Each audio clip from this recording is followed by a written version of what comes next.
My name is Mark, and I'm absolutely delighted to be your host today. As we said, it is 4 o'clock in the morning here in Japan. So thank you all for joining us on your Friday night.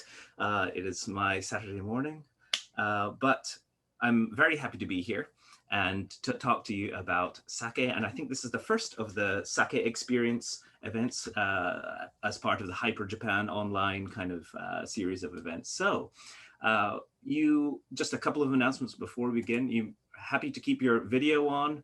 I'm going to try and keep an eye on a couple of you just to see if you're all understanding me. You can switch it off if you don't want to watch, if you don't want to be shown. And if you have any questions, feel free to put them into the chat. I'm going to try my best to keep an eye on the chat window as best as possible. Last time I did one of these things, I didn't do so well. So if I see your question and I think it's well timed, I'll pick up on it and I'll answer it. If not, then I might just answer it at the very end. Okay, so just keep throwing them in the chat and I'll do my best to see them. Although I'm not seeing them. No, it's different because it's a hosted one. It's not like a one where we. And if you could just make sure to keep yourselves on mute, as much as I would like to hear your questions live, it might disturb the whole flow of things. So I want to keep this quite brief to about an hour, but I'm happy to keep going afterwards if you have lots of questions and things. So without further ado, let us get started. And here we go. So this is what I'm going to cover today. It might seem like a lot, but I'll walk you through it. It's going to be quite easy. Just a few things at the beginning. I'm going to talk about our tasting set, a brief review of the sake, the basics of sake. What is sake? Definitions about that kind of thing. Gekkeikan, who are we? What are we? That a little bit of information about us and a tiny bit about our museum. Then I want to taste together. I want to kind of take you through how I would taste sake together. And then finally talk about some pairing ideas, okay? So let's jump straight in. So a little bit about myself. Now, I think some of you may have been expecting a Japanese person to take this, to lead these kind of brewery seminar things, but I have been in Japan since about 2012. And so just 3 years now with Gekkeikan, and I work as an export area manager. So I help to bring sake to people like you across the world. And my hobbies include drinking sake, haha.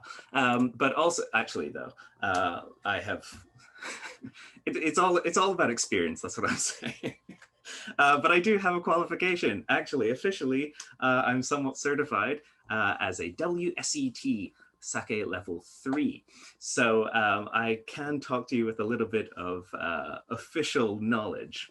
But with that in mind, I want this session to be about you discovering sake. I want you to enjoy sake. Now, I'm not going to be talking to you like I'm a super, upper level wine sommelier. I want you to enjoy, and I want this to be casual. So I want you to enjoy drinking, tasting, discovering the whole world of sake, finding sakes that you like, you dislike. It's all part of the experience. And sake certainly shouldn't be what I would call a snobby drink. I want it to be very approachable for everyone. And so don't try not to think of it as this big scary thing that's from a foreign country. It's there for everyone to enjoy. So with that in mind, I hope you will learn a lot about sake today and a bit about Gekkeikan, and I hope that it will be enjoyable. So without further ado, let us have a very quick look at our tasting set today. Now you should have these 3 bottles. Okay, so we have this one. We've got the Namazaki. That's this one here.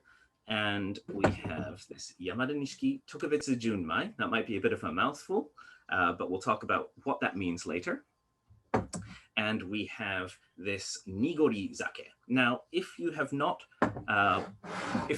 opened them, if you would like to wait until we taste them together, then I would recommend you pop them in the fridge, and I'll give you a minute later to pick them out.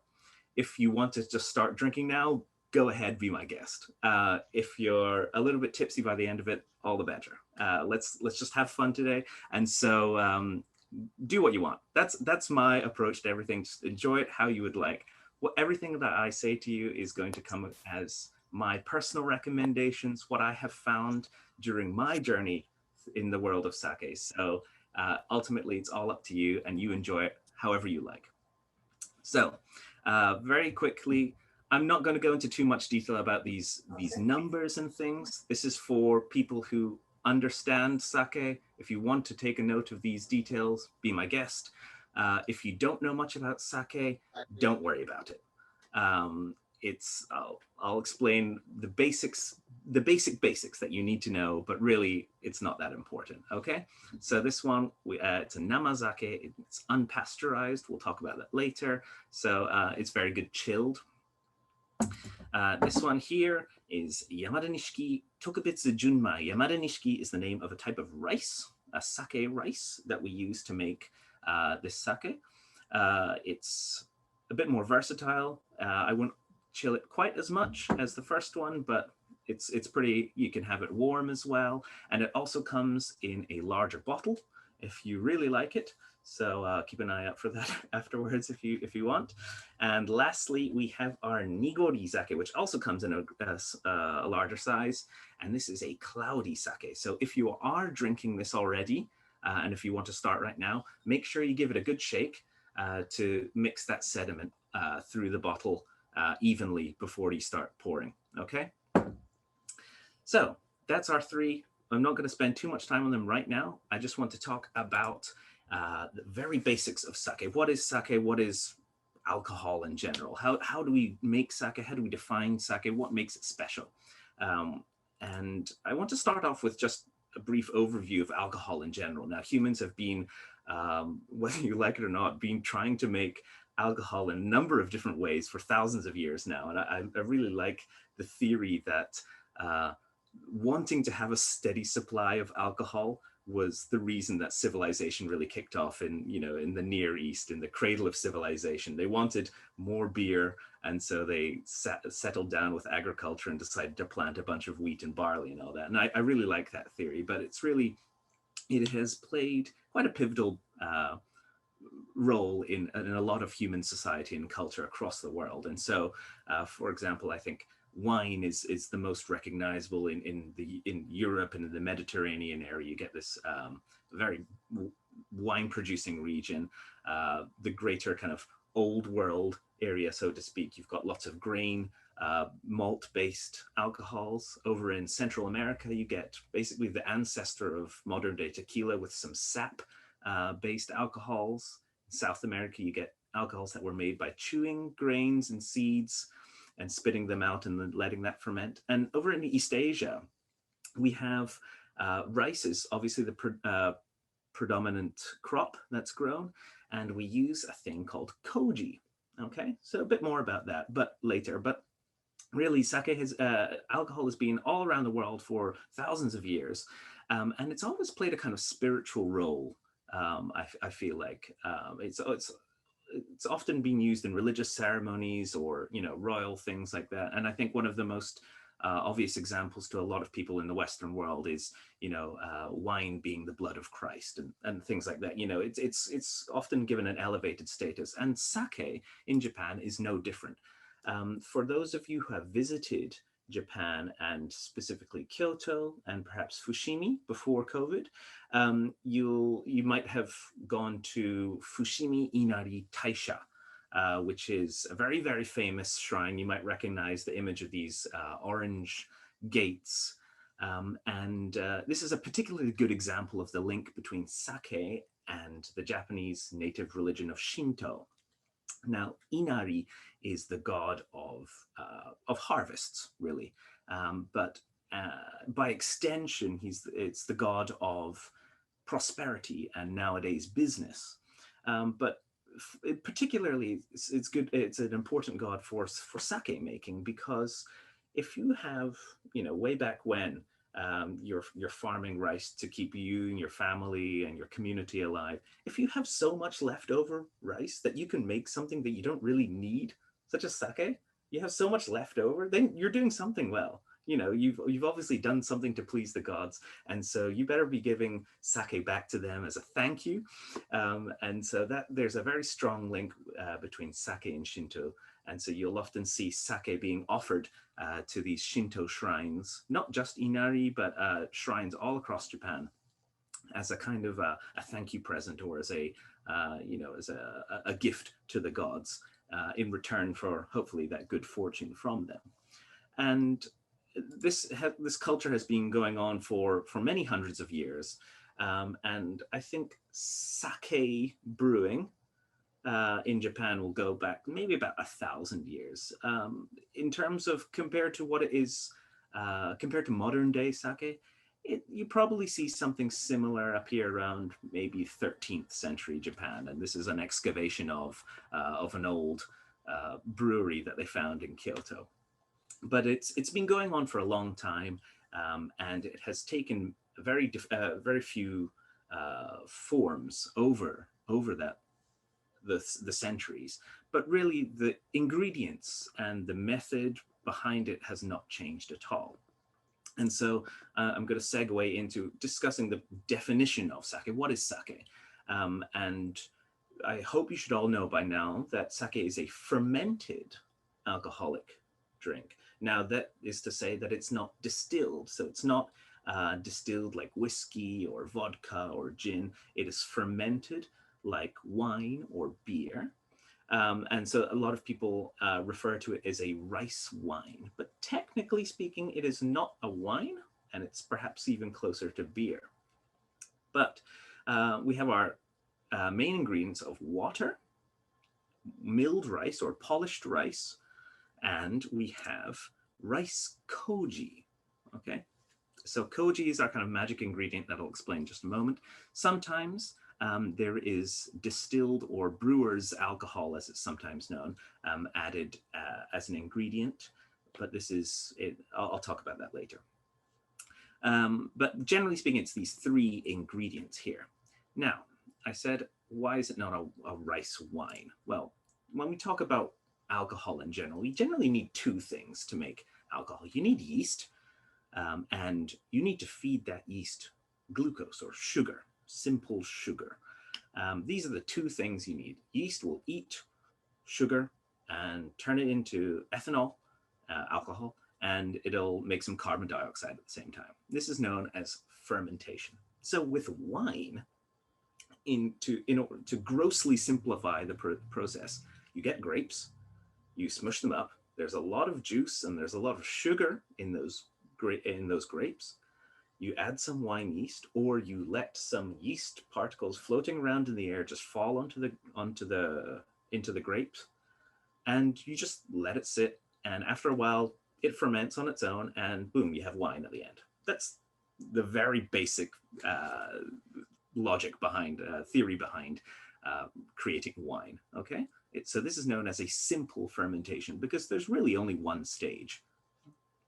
However, when we talk about beer or other drinks that are made using grains, often these grains contain very little glucose. They contain very little sugar, and instead they contain starch. Now, those of you who remember your school lessons might remember that starch is essentially just a big long chain of little glucose bits all stuck together. So how do we break down this big starch into lots of little glucose bits so that our yeast can eat that and make that into alcohol? Now, in beer and whiskey, this is done separately. So we have a stage first where we malt our barley, for example, our grains.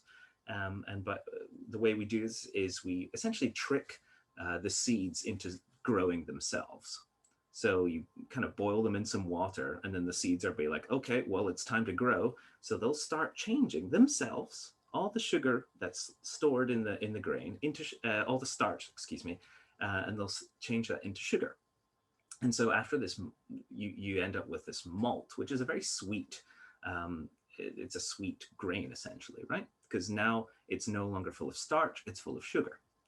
And then similarly to wine, you add that with your yeast, your hops, all of that. You put it in a big tank with water, you leave it for some time, and it becomes beer.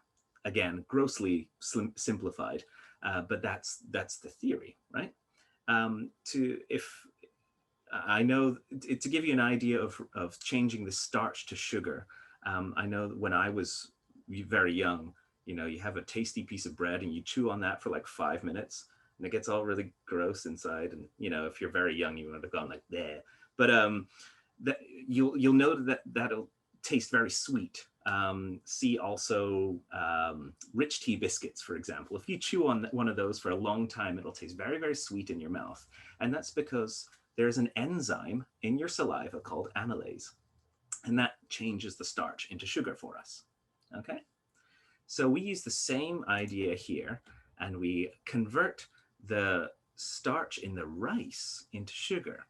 But we can't malt our polished rice in the same way that we can do with barley because there's no seed. We've kind of removed the little seed in our rice grains. And so we can't trick it into growing. We can't trick it into turning all that starch into sugar itself. So we have to help it. And this is where our little friend Gekkeikan comes in. Now, Gekkeikan is essentially just a fungus. It's like a mold, just like you get mold in cheese and things. It's perfectly safe, natural thing. And basically what we do is we sprinkle these little spores over cooked rice. And it will, over the course of about a couple of days, grow over the rice grains. And it'll put its little root tendril-like things into the center of each rice grain and start changing that starch into sugar for us. And so without this Gekkeikan, we don't have any rice koji. So you might see this picture here in the bottom right. This is rice that is covered with koji. It looks kind of fluffy, almost like popcorn, and it tastes a little nutty and quite sweet and sour. And this is a really important part because without this, we can't make alcohol. The yeast has no sugar or very, very little sugar to eat to make alcohol. And so without this, we'd have no sake. It's a very, very important part of sake making. And the thing that makes sake unique in this sense is that this changing of the starch to sugar and the fermenting of the sugar to alcohol happens actually at the very same time, all at the same time in the tank. And so this is what we call multiple parallel fermentation, but you don't need to remember that. All I want you to remember is that it's a little more complex than wine and beer. Okay. Someone might have their couple of devices unmuted, so if you could just double check that very briefly, thank you very much. But also a very quick note on why do we polish rice? Now, if you know anything about sake, you'll have come across this rice polishing ratio number. And it's very, very important, not only in rice making, but also designating rice as a category. And so basically we have our rice grain here on the left, and on the outside, you have the husk of the grain. So you have, everyone says that eating brown rice is better for you than eating white rice. Why? Because it's got lots of fiber, minerals, proteins, fats, all this really good stuff for your own nutrition. Stored in the outside, and in the middle it's basically just starch. It's just energy stored there, right? But for sake making, this can actually really disrupt the fermentation process. When we make sake, we're not creating it ourselves. We are essentially just creating an environment for microorganisms, namely koji and yeast, to make it for us. So we have to give a very good environment to them. And if we add in lots of food, they're just going to binge on all these minerals and proteins and fats, and it can get out of hand. And so the more we polish rice, the more of these things that we don't need, the more of these impurities, shall we say, that we get rid of. And so you end up with a more refined sake flavor, generally speaking.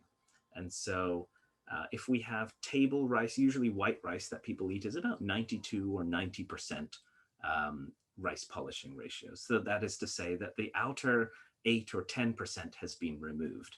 As in the example here, if we have a rice polishing ratio of 60%, that means the outer 40 has been removed, okay? And so the lower the number, the more it has been polished, and the more, generally speaking, the more refined, the more elegant the sake will be. But again, these are all general rules. And I mentioned how this affects our categories of sake. And so with you'll see here, so we've got on the left, we've got rice polishing ratio up at the top. That's 100%. So that is completely unpolished brown rice. And it goes down 70%, 60%, 50%. And you've got this on the left here, you've got non-junmai, and on the right, you've got junmai. So I mentioned very briefly earlier that sometimes we add distilled alcohol, or brewer's alcohol, as it's sometimes known, to sake. So that's these ones on the left here. So it starts off with futsushu. Now, futsushu is often kind of referred to sometimes as table wine. It's kind of just your regular, everyday, pretty simple sake. Good for just everyday drinking, really nothing fancy. And some people will kind of turn their nose up at it, but there's some very, very, very good futsushu out there. So please have an open mind and don't write off futsushu just because it's not kind of considered as premium sake. Now, all the other types, including this big junmai over on the right, you've got honjozo, ginjo, dai ginjo, and their junmai counterparts, junmai ginjo and junmai dai ginjo. These are all considered premium sakes, okay? And they are, as you can see, designated by whether they have alcohol added or not, and their rice polishing ratio. Okay, so today we have this first one, our Namazaki. This is actually a futsushu, okay?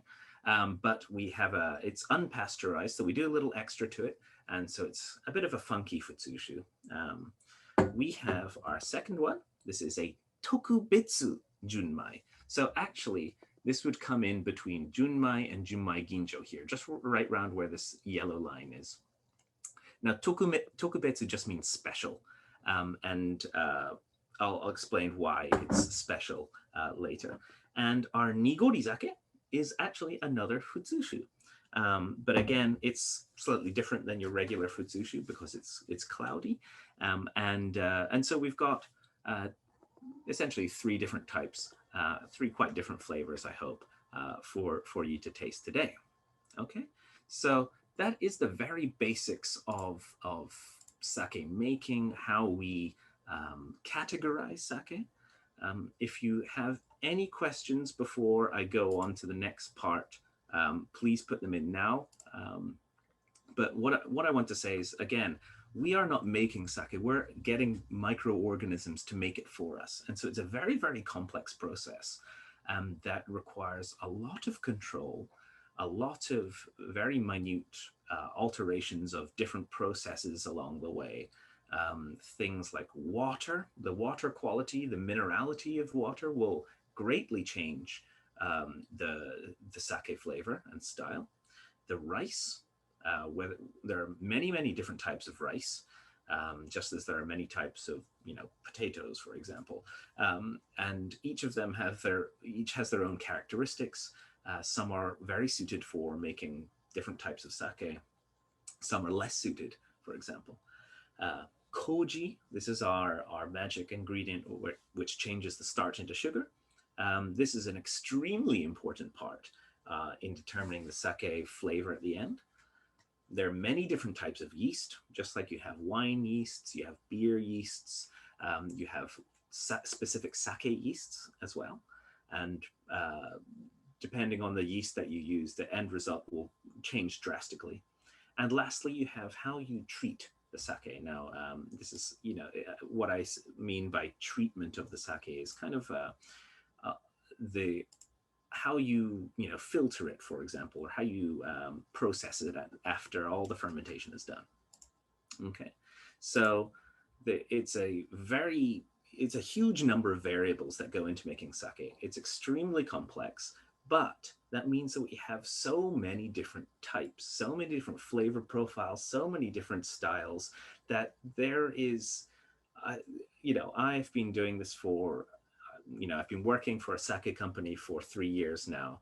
I have always been interested in sake since coming to Japan, but I'm nowhere near nowhere near, I'm barely scratching the surface of all the different types of sake there are to drink. So finding your preferred style and finding what you don't prefer is also really important to enjoying and appreciating sake. Now, before I go into talking about Gekkeikan, Gekkeikan has nearly 400 years of experience in producing sake, and we've got many, many different types. So these three that I'm introducing today are really just a tiny snapshot of even just what we as a single company can do. Now, there are about, I think, depending on who you ask, maybe 1200 to 1500 breweries in Japan, and now there are even more overseas now as well. So lots of different styles coming out. And so really just have an open mind about sake, really be interested in trying new types. And it's a very fun journey, I can tell you from experience. Now, let me just take a sip of water here and I'll continue in just a moment. Okay, so we didn't get any questions, did we? Let me just check the chat very quickly. Okay, Doburoku sounds yummy. Yes, so Doburoku is what is the name of like a very unrefined sake that they used to make in olden times, and it was outlawed because the Japanese government wanted lots of tax money. And so they only let people who could make refined sake make sake, and so they could tax them for it. So Doburoku is a very old style of very, very thick, unfiltered sake. Anyway, so I want to talk about Gekkeikan. Now, who are we? What do we do? So first of all, let's get our bearings on where we are in Japan. This is a Google Maps, but Hokkaido up north is kind of cut off, but this is basically it. And now if I click, it should zoom in to where we are, just south of Kyoto. So Kyoto's in central Japan, and the old capital of Japan. And we're just south of the city in this area called Fushimi. Now, Fushimi is a very old part of the country, and it's very famous for making sake. And Gekkeikan has been in this Fushimi area ever since its founding in 1637. So in the UK, or in England at least, this is right when the English Civil War is starting to kick off, and it's a lot of instability for a long time in England. However, the opposite is the case in Japan. Right now, we've just had basically a couple of hundred years of civil war in Japan, and everything is starting to just cool down now. Everything's starting to chill out. There's a lot of prosperity. Everything is, getting back on its feet. And society is really growing, and there's a lot of opportunities. Now, a certain man called Jiemon Okura, he moves to this Fushimi area from a place called Kasagi, which is near Nara, if any of you have been to Nara. And he is looking for opportunities, specifically for a sake brewery. And so he comes to Fushimi and he sets up a sake brewery called Kasagiya, naming it after his hometown. And he sets it up in the Fushimi area. Now, nowadays, there's about 25, I think, maybe plus or minus one or two, sake breweries in this quite actually small Fushimi area. What you're seeing on this Google map here is basically the entirety of the Fushimi area. It's a very, very small area. You could probably walk from one corner to the other in about an hour. And there's a lot of sake breweries crammed into this one area. Why? Because the water here in Fushimi is extremely important. And extremely good quality for making sake. Now, any sake brewery in Japan, if you're joining any of the other events, they will say the same thing, that water is extremely important, and their water is the best for making sake. And I'm going to say the exact same thing because that's what we have to say. But really, it's a very important part in determining the flavor of sake. And this Fushimi area has been very famous for the quality of its water for many, many years now. And here's another shot of just the same rough area. But you see this kind of big field looking a bit here. This actually used to be a giant lake. There are lots in a a few hundred years ago. There were lots of springs coming up here, lots of rivers, lots of ponds, lots of lakes. There's a whole load of water around here, and it's all very good quality. Basically, what happens is that it comes from the mountains around Kyoto and it flows into a big underground reservoir. And that underground reservoir kind of wells up in places around Fushimi, but it's also just a huge underground lake sitting under the Fushimi area. And so all the sake breweries in this area use this. If you are familiar with Japanese whiskey, Suntory's Yamazaki distillery is actually just down the road from us. It's about a 20-minute drive, if that. And so they can use a very similar style of water to make their whiskey. Just to the east is a place called Uji, which is very famous for the quality of its tea. And tea, of course, also uses water. It's a very important part in the flavor of water. So this whole area has been really, really important for, renowned for the quality of its water. And that's why sake is such a big business here. And this is a very old map of the area. And I'll spin it around so we're facing north. And if I can actually just overlay the modern Google map over this. And you can see it's not changed actually that much. It's a very old area, and it was developed in the 17th century when a castle was built. And all these canals you can see they're left over from part of the moat system that was used. And so now it's kind of like an inland port as well. And it was a very strategic place between Kyoto, Nara, Osaka, and Tokyo. And so it had very good access to these big markets. And so that's another reason why this area was very important and very prosperous as a sake brewing town. And today, I think it's number 2 in Japan. So the biggest area is Nada, which is Nada. It's located just near Kobe, just over to the west. And Fushimi is number 2. Between Nada and Fushimi, I think it accounts for just about 50% of all sake production in Japan. So really big sake producing area. But anyway, going back to Gekkeikan, this was founded as Kasagiya in 1637. And for the next 250 years, I'm going to say, nothing really much happened. As I said, it was a fairly peaceful time. However, there were lots of, there was instability, there was, famines, there was rice shortages.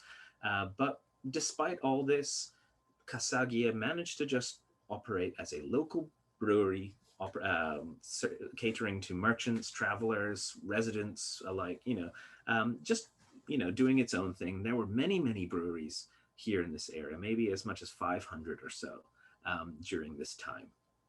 Now, this period kind of ends in 1868. Now, if anyone is familiar with Japanese history, 1868 is when the Meiji Restoration happens. Now, this is when the shogun of Japan, the shogunate they get rid of the shogunate and they reinstate the emperor.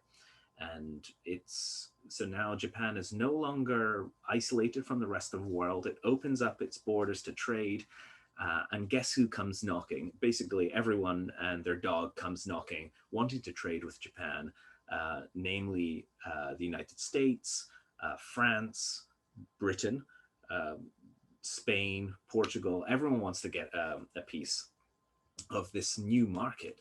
And so lots and lots of new science, technologies, ideas, rational thought, concepts of industrialization, capitalism, all come flooding into Japan at this time. It's a huge upheaval in the social infrastructure. And there's a lot of changes going on. And it's a really important part in Japanese history because it really tells the tale of the next century or so of Japanese history. Leading up into, obviously, World War I and World War II and their militarization, modernization. It's a very important part, but also for the Gekkeikan story. Now, it centers on this guy called Okura Tsunekichi. So Tsunekichi, first name, family name Okura. He's the 11th generation, and he took over in 1874. So it's actually very soon after, or right in the middle of this really big period of upheaval and social change. And he takes over at the age of 13. Now, if anyone can imagine taking over family business at the age of 13, they will imagine it would be far from easy. But the reason he had to take over at 13 was because he was the second son. Actually, his older brother was supposed to inherit the family business. He was supposed to take control over the company of the family, but he suddenly died for reasons that we don't know. And it's said that his father was so stricken by grief that he passed away soon after. And so little Tsunekichi at 13 was left to take over everything. And so with the help of his mother, he had to learn everything from how to make sake, how to run a business, how to, be on good terms with all the other people in the community, how to, keep records, how to make all these sales and things like that. So it was obviously a very, very difficult process for him. Now, this is just a small snapshot from actually a manga that was made of this guy. So if you would like to look at this, it's on the Gekkeikan website. I'll give you a minute just to note that URL down if you would like. We can send that to you afterwards if you would like as well. But really, Tsunekichi essentially transformed Gekkeikan at a very pivotal point in Japanese history, because he knew next to nothing about everything that he was supposed to be doing. He had to learn everything from scratch. And so he had this, the story goes that he had this really ravenous attention to detail, extremely determined for perfection. And obviously, he actually had no idea what he was doing, how sake was made. And so he wanted to demystify sake production. Up until now, you have your sake brewer, your head brewer, who comes in with his experience, who is taught by his master and his master before him. And it's basically an art. You add rice, you add water, you do this thing, you do that thing. We don't really know how it works, but at the end, you get sake. And it might taste good, it might taste bad, but the process is there, and it's kind of almost like sorcery at this point. And so Tsunekichi wanted to really understand how sake brewing works. And as we said, this was a time of when science and rational thought was really becoming prominent in Japan. And so one of the most important things that he did was to set up a research institute, his own research institute devoted to understanding sake brewing. And he made a big note of all the things he failed in. It's his big book of screw ups, basically. And I think he had a few books. And he would learn from his mistakes and really try and perfect this art of sake brewing. And combine his desire for perfection with his research lab. Gekkeikan really developed a lot of different technologies and practices that are now standard practice in the industry. And a lot of them can trace their origins to this time. And he also actually introduced the name Gekkeikan. Up until now, Gekkeikan was still known as Kasagiya, and it still had another brand name.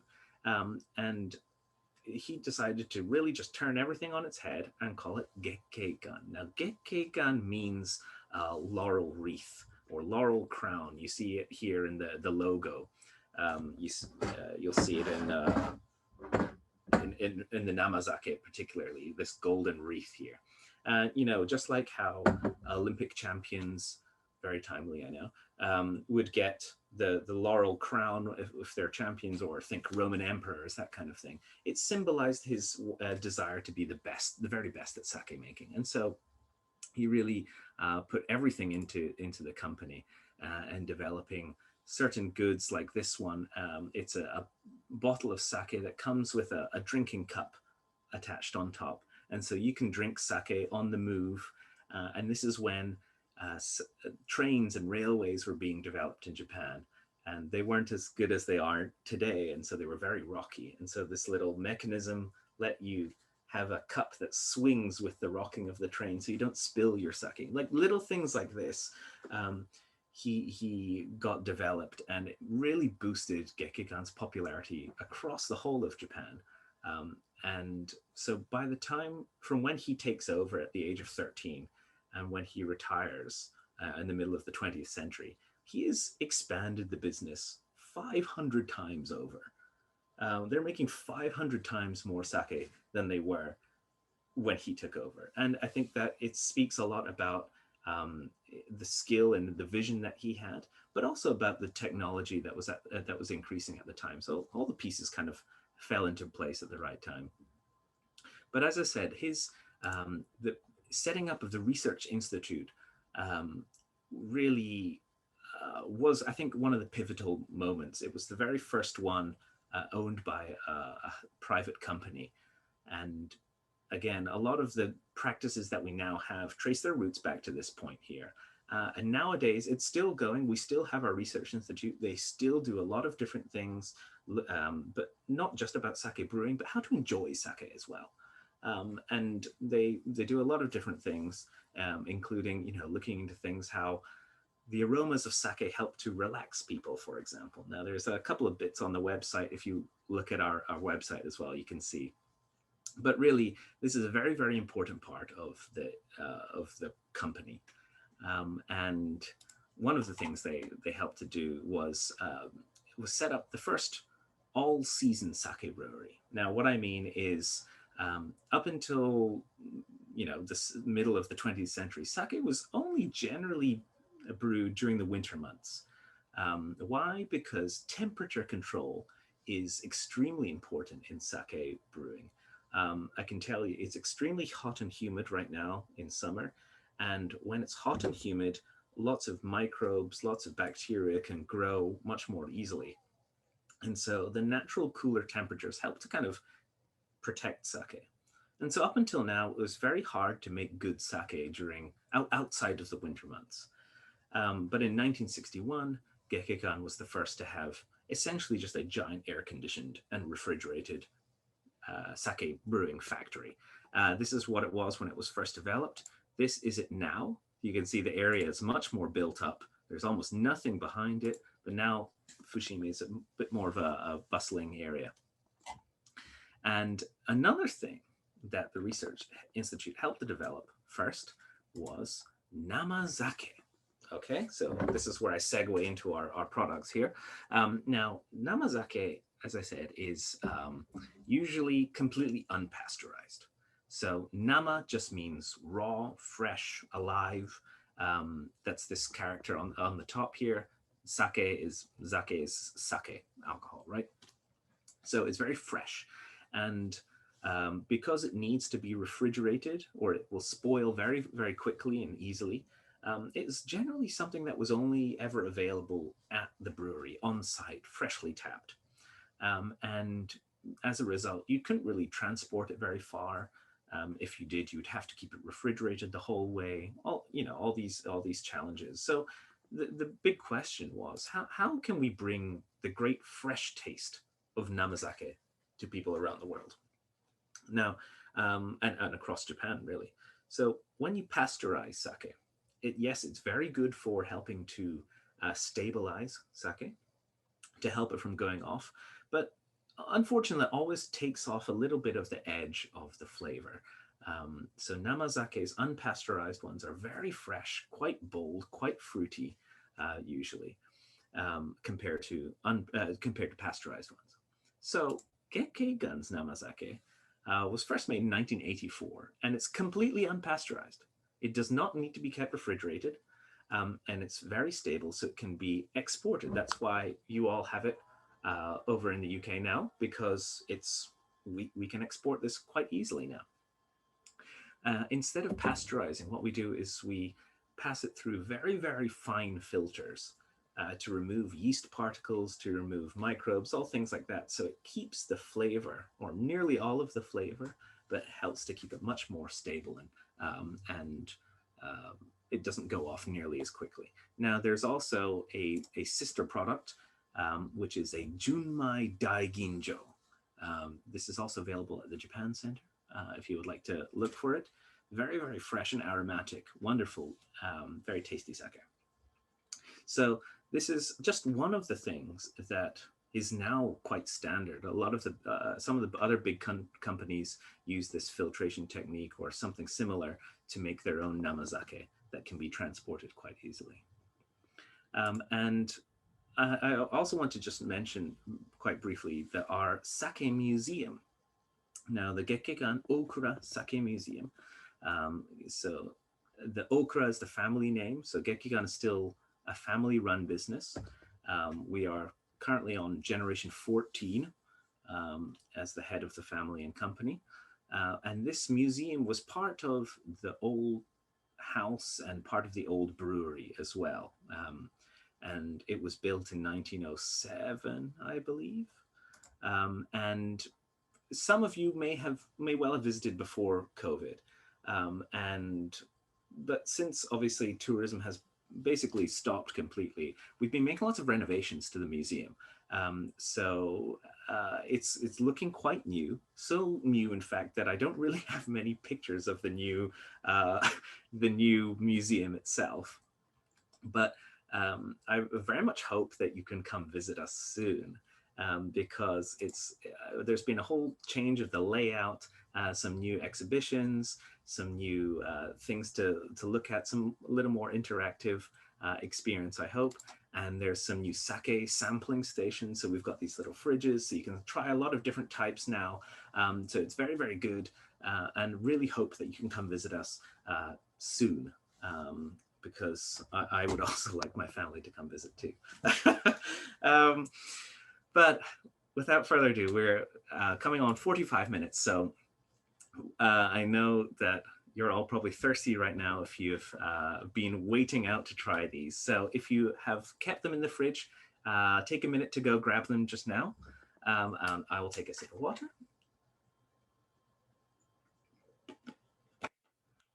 I apologize if I'll be slightly over my initial 1 hour estimate, but I hope that you can stay with me to the very end.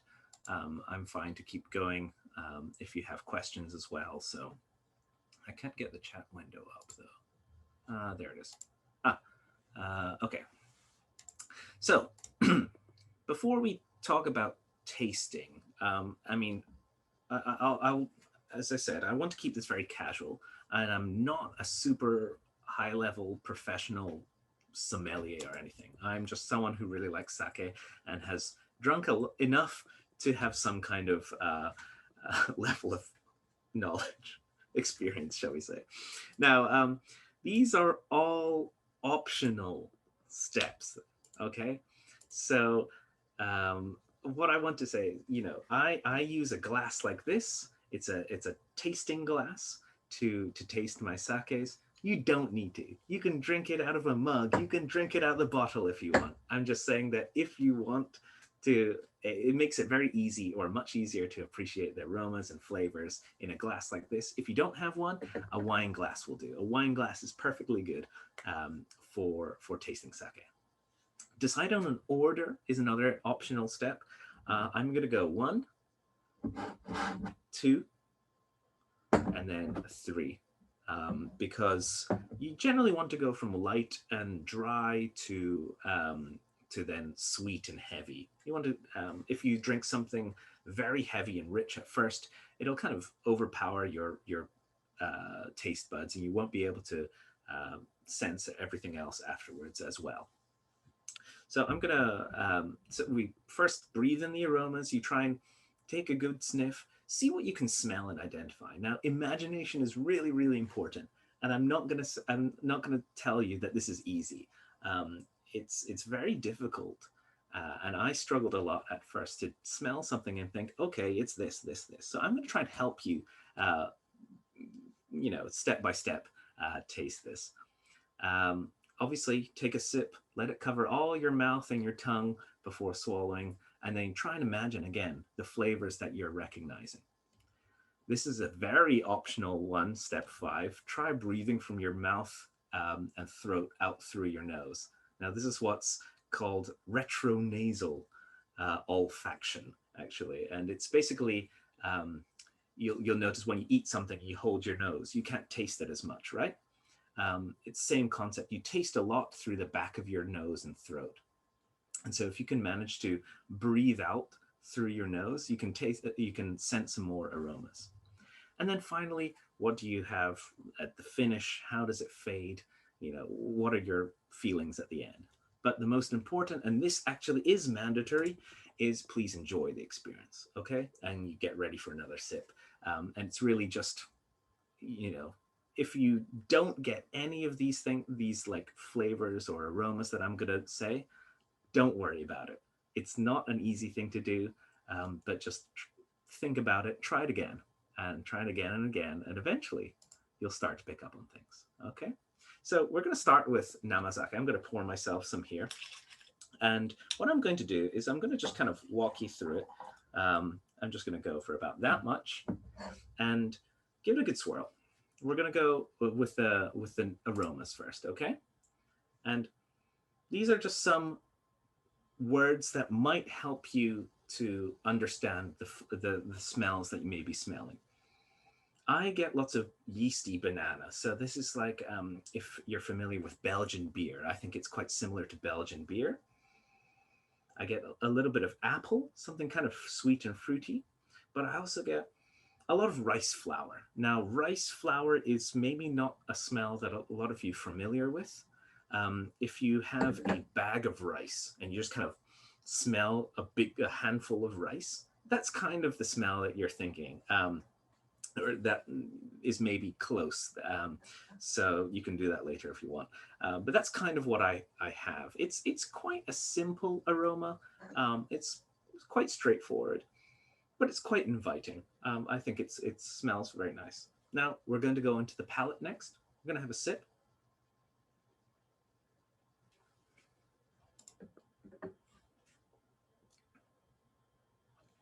Now, I think this is a very dry, quite clean, quite light. Now, if you're used to drinking wine, it will feel especially so. Again, I get more banana, I get apple, I get rice, but particularly I get a certain nuttiness. Now, nuttiness like fresh nuts, walnuts, hazelnuts is quite common in Namazaki, unpasteurized sake. I don't know why. It just is it's just a feature of unpasteurized sakes that they can taste a little nutty. Okay, you might get that, you might not. It's quite fruity, but quite dry, clean and light. And so the end is really quite clean and refreshing. And it's got what we call in the business as a dry kire finish. It's kind of, the finish kind of fades away quite quickly. And that is, in wine, that's not very good, but in sake, that's known to be quite as a good point. Now, if you have seen sake professionals in Japan tasting sake, you might have noticed they do this thing where they slurp it. Now that's aerating the sake. So then they get air and they breathe it out through the nose.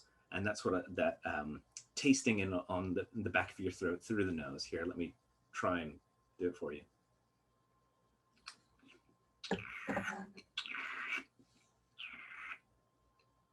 And you're basically sucking air through the liquid in your mouth.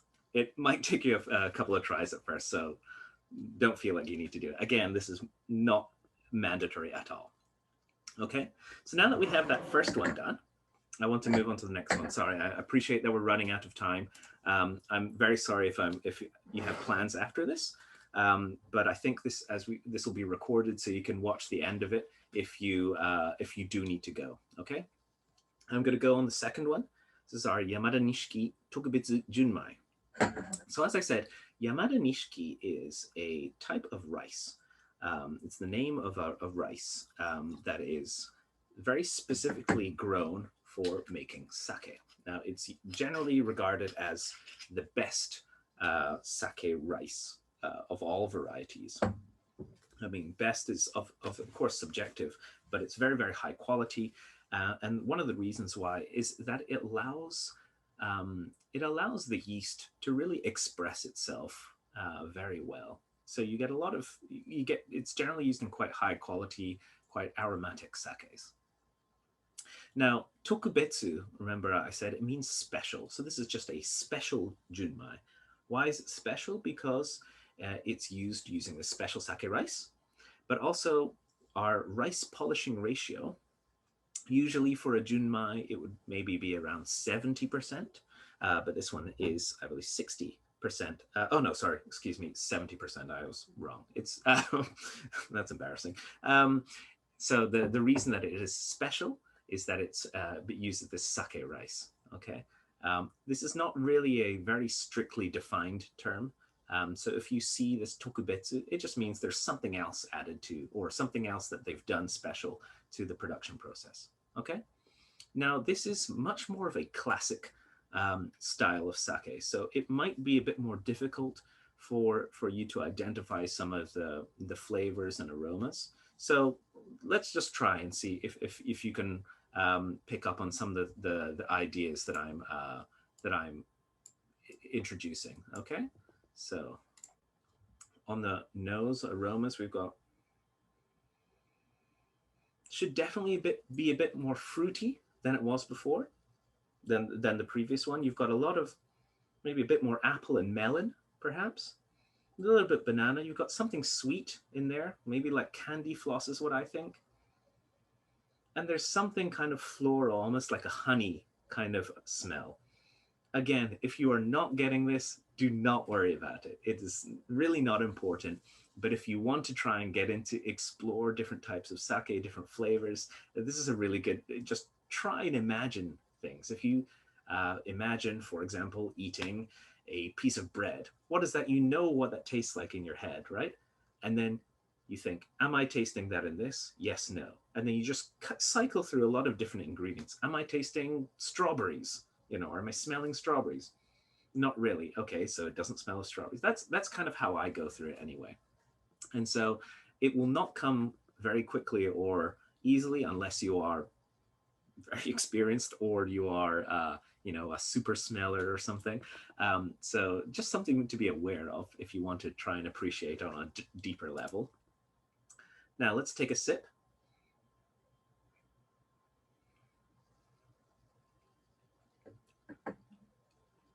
So I think this is quite light and quite clean at first. Now in the middle, I feel we get a lot of umami. Now, umami is this word that's thrown around a lot in these kind of circles, and especially with sake. Now, one of the defining things about sake flavor is umami, and it's often hard for a lot of people to understand what even is umami. And it's kind of this like dry savoriness.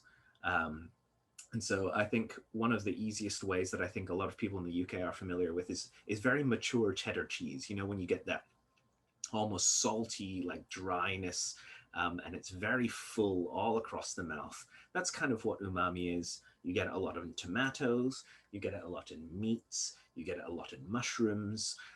A lot of some ingredients are particularly full of umami. I get a bit of bitterness, or what I would call astringency. It's kind of like almost like an acidity. At the back, you might feel it in the corners of your mouth here.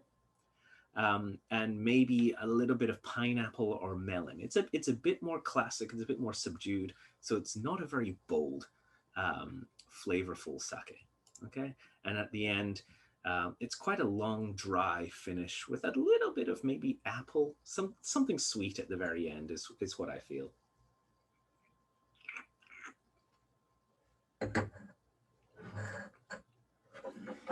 Now, the last one is our Nigorisaki. So if you're just getting this out, make sure to give that a good shake. And yeah, so hold on, just make sure I'm looking at everything. And yes, you want to make sure that's evenly, the sediment is evenly mixed throughout. So I'm going to pour it into a glass like this. Again, it doesn't need to be a tasting glass. Whatever you have on hand is absolutely fine. Give myself a generous pour like that, okay? Now this is, as you can see, it's a very cloudy, milky sake. Now how we make this, it's made in the exact same way as other sake, except at the end, it's just passed through a much rougher, not quite as fine mesh, a filter. So it leaves a lot of the rice sediment in the sake. That's all this is. It's just leftover rice sediment. Now this is, it's very sweet. It's got lots of flavor, quite acidity, quite tangy. It might feel quite yogurty. So try to take a sniff of this. It's going to smell quite aromatic, maybe some grape. I get a kind of Play-Doh, almost like this almondy kind of smell to it. If any of you have had that kind of almond pudding kind of thing, it's something like that. But you get a very strong ricey, almost like a rice pudding, creamy smell to it, perhaps, right? Now let's take a sip.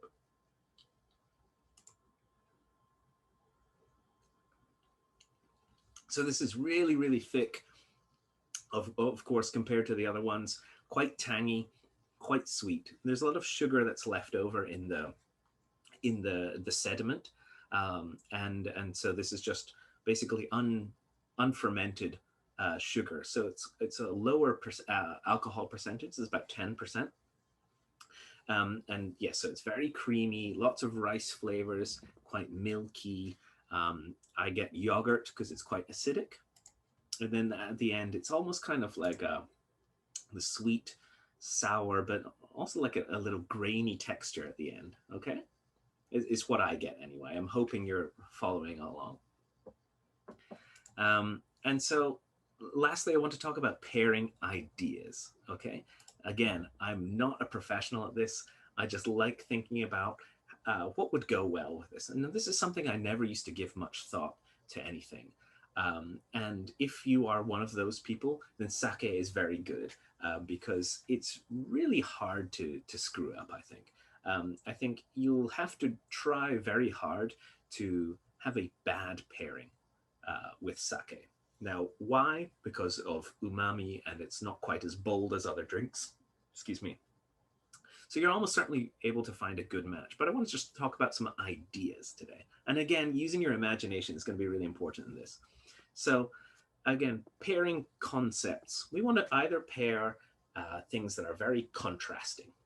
So this is why you have acidic vinegar on your fish and chips. You've got all this grease, and with your fish and chips, you have that acidity to kind of help cut through that and wash it out. Again, while you put lemon on fried things, or while you have sweet port with some salty cheese, for example. This is that kind of idea of having two contrasting things, right? On the other hand, you can go with complementing flavors. So dessert wines are often very sweet. You want to pair sweet with sweet, or very savory with savory. So your roast beef and gravy. If you have a piece of dry roast beef and you have a spoonful of gravy, each of those are going to taste fine if you eat them on your own. But if you put them together, then it's obviously going to taste much better. They help to enhance one another. Now, this is particularly effective when you're talking about umami. There's a chemical reaction where umami kind of is more than the sum of its parts. So umami things and umami things go extremely well together, okay? What you want to avoid is pairing unbalanced or overbalanced flavors, okay? So if you have a very powerful drink, it's going to overpower some light food, vice versa. And again, anything that will create any unpleasant combination. So toothpaste and orange juice is the very famous one, that it tastes awful. Or something very acidic and something very sweet can often kind of be a bit odd, leaving nothing good. Now, I believe that all of you have one of these, also from the Japan Centers. It's a pack of arare. Now, these are little rice crackers, and they're flavored with wasabi. So what are they made of? They're rice. They've got soy sauce, usually, I believe, seaweed, and they've got the spiciness of wasabi. So salt and umami really, really good. So umami sake always goes very well with salty things, or nearly always. Rice and rice generally are pretty good. You're complementing ideas at that point. You're pairing um, concepts of ingredients, really. Seaweed is a very famous umami ingredient. There's a lot of umami and saltiness in seaweed, so that often goes very well with sake. And the spiciness will go, I think, particularly well with nigori, I think. Okay.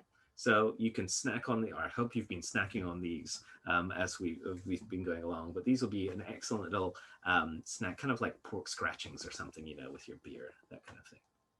So I'm going to talk about some ideas for each of the sakes that we have. Okay, so the first one is our namazake, right? So what is this? It's clean, it's dry. We've got this kind of fruity banana aroma, almost that kind of like artificial banana. Um, and it's got a light and crisp finish, and it's pretty good chilled. Okay, so what are the ideas that we have in mind? Something light and clean, something like seafood would complement this sake, or this sake would complement the seafood. They would complement one another. Or do you want to go, on the other hand, and contrast it with something fatty or something oily, perhaps, right? So I've got, oh, and what about the temperature? That's, well, something you can think about. What I have in mind now, sushi with an asterisk, okay? Now, before I go any further, I really want to say that my other examples are not Japanese food, and sake is a really, really good thing for pairing with non-Japanese food, as well as, of course, Japanese food. So please don't just assume that because we're drinking sake that it has to be something Japanese, or because you're eating Japanese food it has to be drunk with sake. You know, it's play around with it. But this sake in particular will be a good pairing with sushi, I believe. Why? Because you have, oops, excuse me, you've got a fresh, dry, clean palate that will go especially well with like fatty fish, I think. So you get your fatty tuna or your salmon. It's going to help cleanse your palate after each one. Also, there's a lot of umami in sushi. Now, sushi is nearly always not eaten fresh off the boat. It's usually aged a little bit, maybe a few days. And basically what happens is it's allowing time for the proteins to break down, essentially rotting, right? This is just, it's a very controlled form of rotting where proteins are breaking down into amino acids. Now, amino acids, some of them are umami. They give this lots of umami flavor. And so this is why sushi can go very well with sake, because you're pairing, again, umami with umami together, okay? And so, and also the subtle flavor, the fish is quite subtly flavored. You want to appreciate the flavor of the fish. I'll talk about, you know, who's the main actor? Who's playing the central role in this pairing? Do you want it to be the food, or do you want it to be the drink? And I think for sushi especially, you want it to be the food. And so you want something that will support and not overpower the fish. I'm going to go completely different with my second idea. Just go with cheeseburgers. Okay, so you've got your patty, whether that's meat or some meat, non-meat alternative. You've got cheese. I think especially like a blue cheese sauce is going to go really well. This is just lots of salt and umami that's going to be really, really good. And this will help to wash the palate after that. And I think the nuttiness of this sake will go quite well with something bold, big and kind of messy like a cheeseburger. You can maybe, you know, add, like, as I said, blue cheese sauce, or like cheddar or avocado is probably going to be quite good in this kind of burger, I think. So these are just ideas that I want you to think about. Again, this is not tried and tested, but I just want you to be thinking that sake does not have to be with Japanese food all the time at all. Okay. Now let's go to the next one. Sorry, I'm going to try and rush through these again. Yamanishi Tokubitsu Junmai, excuse me. Much more classic style, aromatic, quite fruity and floral, good body, but it's not overly powerful. It's quite light. The main focus is this umami that you've got on the palate. Okay, so my pairing idea is that you want to pair it with something that, again, umami forward. I'm saying it so often. I really hope that you'll begin to understand what umami is when I talk about my pairing ideas. But really, this will be an enhancing sake. Again, your food is going to be the main, the central, take center stage, and this sake is going to enhance those flavors. That's what I think. Anyway, my first one, spag bol. Let's go for it. So spaghetti bolognese is really classic umami combo. So you've got, again, meat. You've got tomatoes, especially ripe tomatoes are full of umami amino acids, very, very flavorful. And what else do you have? You've got Parmesan cheese. Parmesan cheese is a really great example of what umami tastes like. It's that kind of dry savoriness, right? And so this is why spaghetti bolognese is really great on its own. But in particular, I think this pairing is anything that's tomato and herb based. Well, I've given away my second one already. Will go really well with this one. It's got that kind of floral fruitiness that will just be enhanced by those herbs and things. I think this is a very good pairing. But mushrooms in general are a really, really great pairing with sake as well. Very, very lots of umami in mushrooms.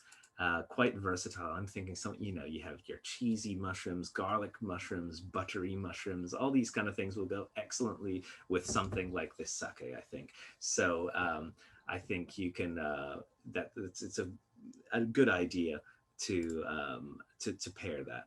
I think, Archie, you have a question. Let me just introduce my last Nigorisaki pairing ideas, and I'll get back to you very soon.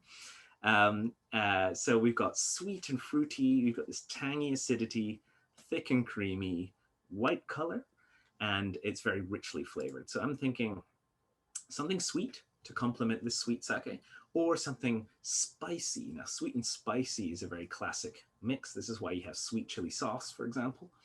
And you've got this wonderful texture as well. So what I have paired in the past, and what I have tried, is this with Indian curry or with Thai curry, but I think chicken tikka masala is a really good idea for this, because you get sweet and spicy in the chicken tikka masala. You get sweet sake with the spicy curry, and you've got this like tanginess of the curry as well, the tanginess of the sake. I think the concepts of both go very well together. Another idea is ice cream. Just, you could have it with ice cream, drizzle it on top, mix it in, whatever.